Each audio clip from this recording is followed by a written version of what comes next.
અમરેલીના મેઘરજમાં કમોસમી વરસાદ જોવા મળ્યો ત્યારે કમોસમી વરસાદથી કેરીનો પાક ધોવાઈ ગયો છે ત્યારે વરસાદથી ખેડૂતોના પાક પર પાણી ફરી વળ્યું છે તો ભારે પવન ફૂંકાતા કેરીના પાકને નુકસાન વેઠવાનો વારો આવ્યો છે ત્યારે ખેડૂતોને ભારે નુકસાનને લઈને હવે સરકાર દ્વારા સર્વે કરી સહાયની માંગ કરવામાં આવી રહી છે।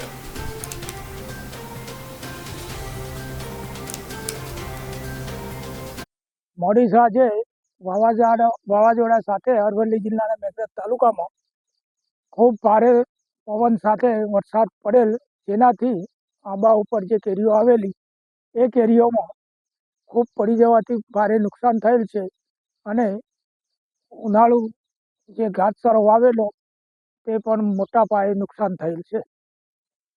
મારું નામ મિતેશ મનાથ ભરતભાઈ અને ધોલા ગામ।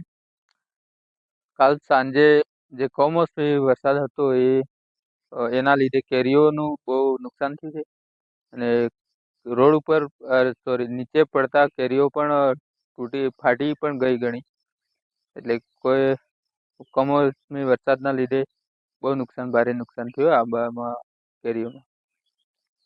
માંગ કરી તમારી? માંગ તો એમાં વળતર રૂપે કોઈ કેરીઓ માટે થોડુંક મળતું,